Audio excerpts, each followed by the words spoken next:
Alright, we're going to step in the world of lawnmower repair at the moment. I figured it'd be a good time to take some video.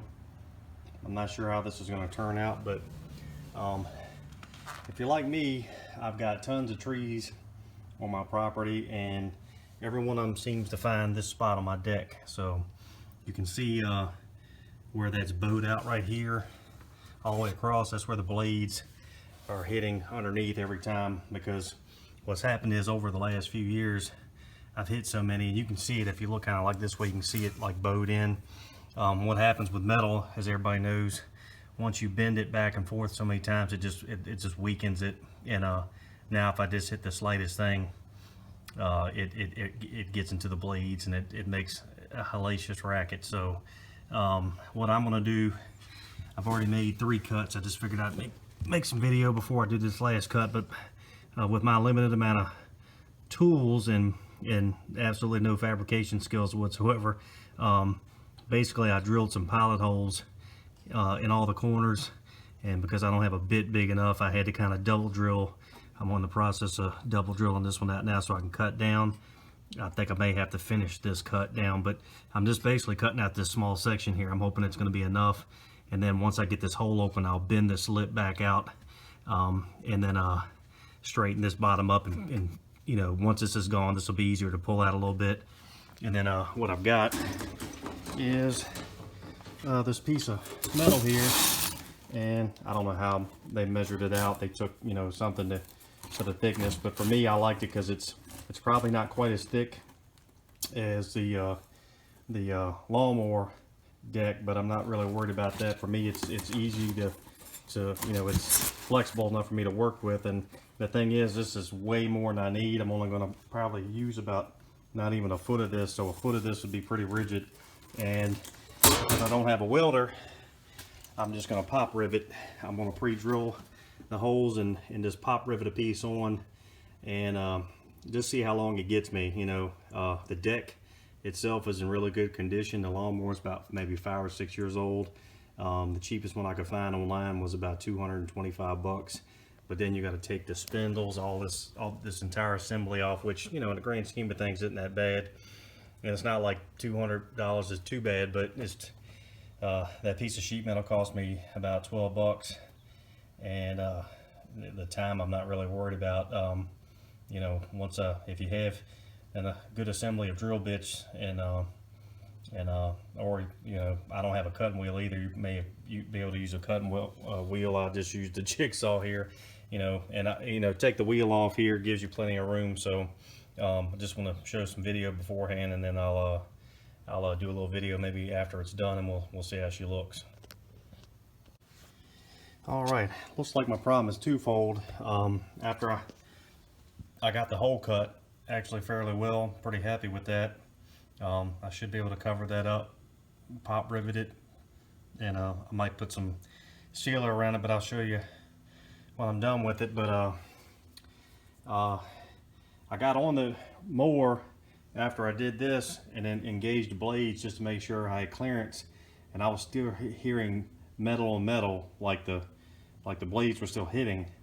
So I cut it off and got underneath this side again, and I just rotated the blade around a couple times, and I noticed that when it come around, one side of the blade, when it came around, was up higher, and then when I rotated the other side around, it was lower, which obviously means it's cockeyed. So I grabbed the blade and worked it up and down in a motion like that, like where you're kind of just rocking it.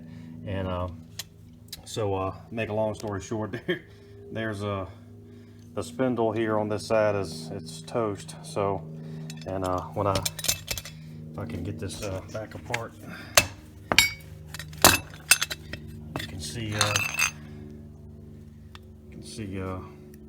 how rough that looks, and yeah, it's just in rough shape. So looks like I'll be ordering that.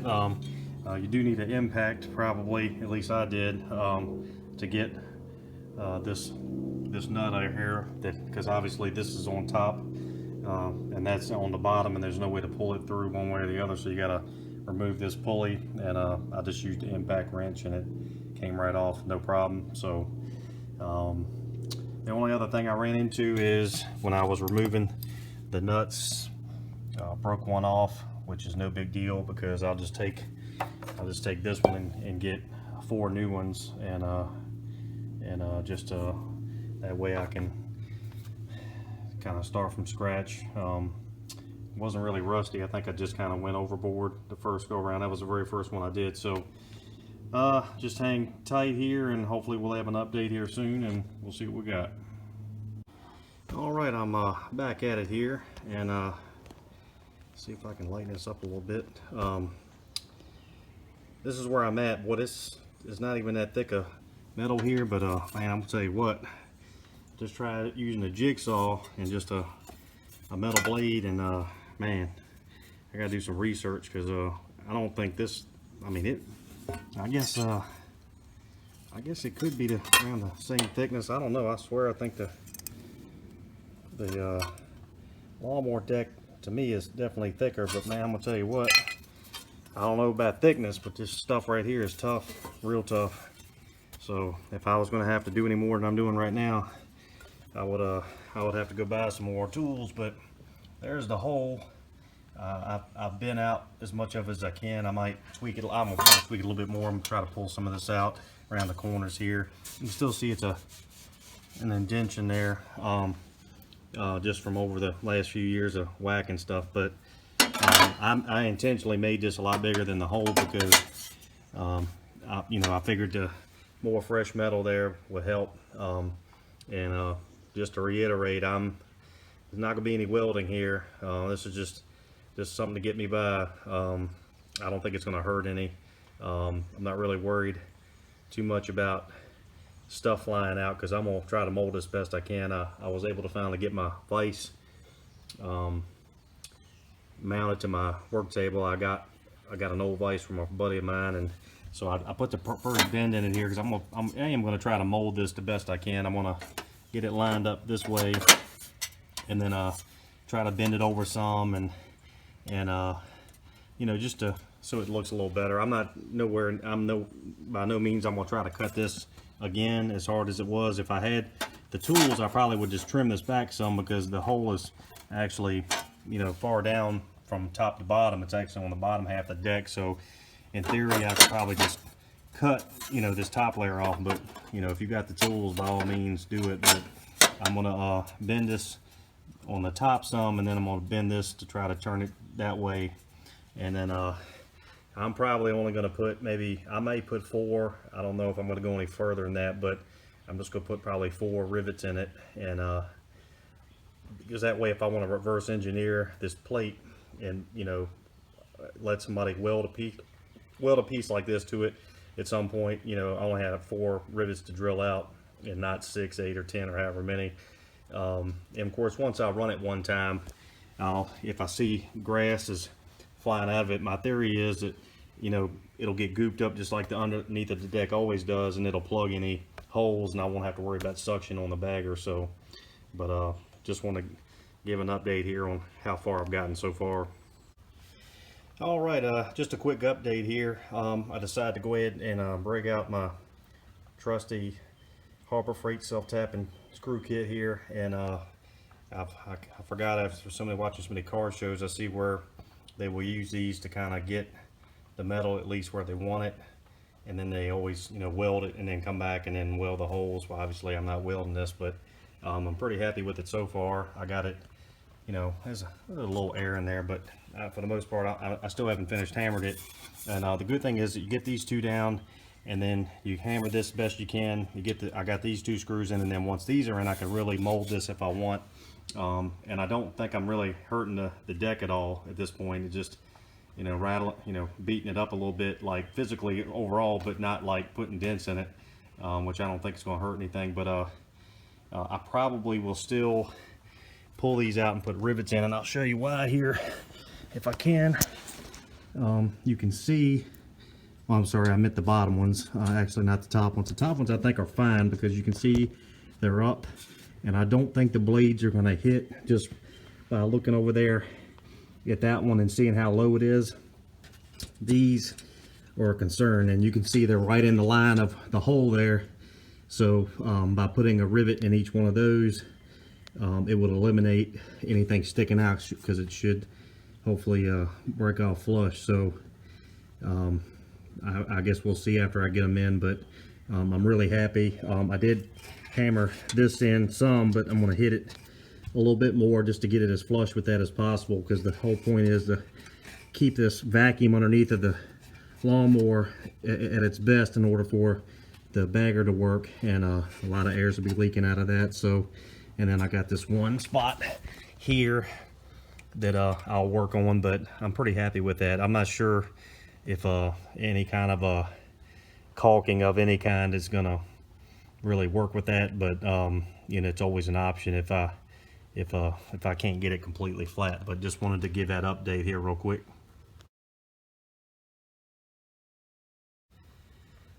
All right, I went to plan B on the bottom screws. Instead of putting the rivets in, I realized the kit that I had with the screws had some stubbier ones, so we're gonna play it by ear and see how that works out. I do have the hand rivet gun that, you know, that I can use later on. Those screws come right out pretty easy, so I may still go that route, but I like the screws because they can be taken off so quick, and you know, if I should have an issue down the road, I can pull this off, you know, in just a minute. So I'm going to leave that for now, but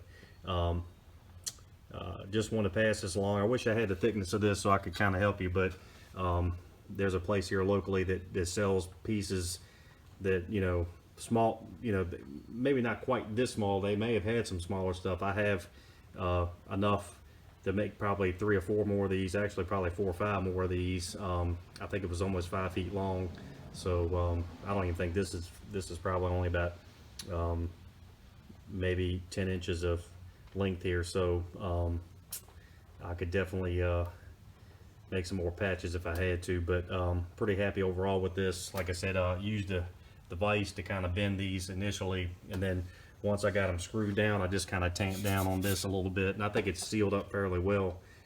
Especially once I start cutting grass and sucking leaves up, it'll get in all the little crevices hopefully and kind of goop them up, and then I'll, you know, won't have to worry about the vacuum on the bagger. It should pull pretty well. So hope that does it for somebody out there that's needing to do the same thing. So if you have any comments, please drop them in. Thanks.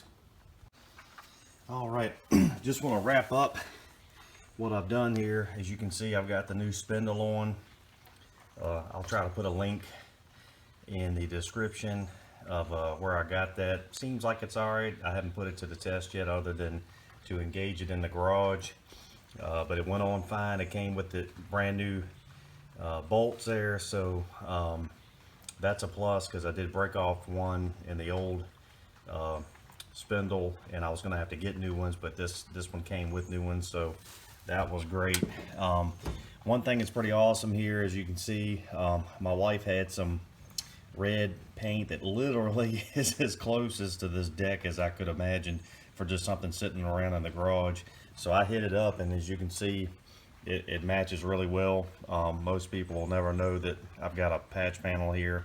I'm really pleased with it. Overall, I did engage the blades in here with the new spindle, and there's no metal sounding, no nothing. So I'm pretty happy with it. I guess time will tell once I make a test run on this. You know, if I hit this guy on some roots, you know, will it hold up initially, or will I be back to square one? But I feel pretty confident. This stuff is super thick. It doesn't look thick, but it's really, it's extremely sturdy. So I'm feeling pretty confident about it. And the only other thing that I wanted to mention, and I've got them over here, is just be aware, this, I have a Craftsman mower, obviously. This is what came on originally, is this 6-star blade, and this of course is a replacement blade. This is like a high lift blade, because I like to, you know, it does really good for getting the leaves up in the bagger. The mulching high lift blades, you can see how much lift that blade has, and does really well. But this is what you're concerned with here. This is what came on it. The new spindle I got has the 5-star, and it just so happens that I had ordered these these two. I've got two of these. One of them's on the mower now, but I ordered these about a year or so ago and didn't realize that the star pattern was different. So I had just had these sitting in my garage for probably actually a couple years at least. I just hung on to them because I got such a good deal on them. It wasn't worth trying to pay the shipping to send them back. So, but the good news was that when I got the new spindle and it had this 5-star hole in it, this one's got the high lift on it as well. So they match up pretty well. They're not identical by any means, you know, but just keep that in mind. If you decide to order a new spindle, you may want to reach out to the manufacturer and ask them if it's a 6-star or a 5-star. And of course, I'm aware there's other types of holes as well. There's like circular and unusual patterns that come on these blades. So just keep that in mind. But like I said, overall, I'm pretty happy with how this turned out, and like I said, time will tell how well that it works in the yard, but I'm feeling pretty comfortable with it. So for folks that don't really have a welder and just want to go out and buy some scrap metal, I'll show you what I've got left actually. If I can get the piece of metal here. Let's see. This is what I got left here. It's easily 4 feet of it left, so it was probably about 5 feet of this metal. I got at a scrap metal place that specializes in scrap metal here locally for about 13 bucks. So I probably could have got a smaller piece for literally less than half of that if I wanted to, because they basically charge you by the length of it and the width of the piece of metal. So just keep that in mind. But I'm pretty happy with that. So any questions or comments, please leave them down below. But other than that, that's about it. Thank you.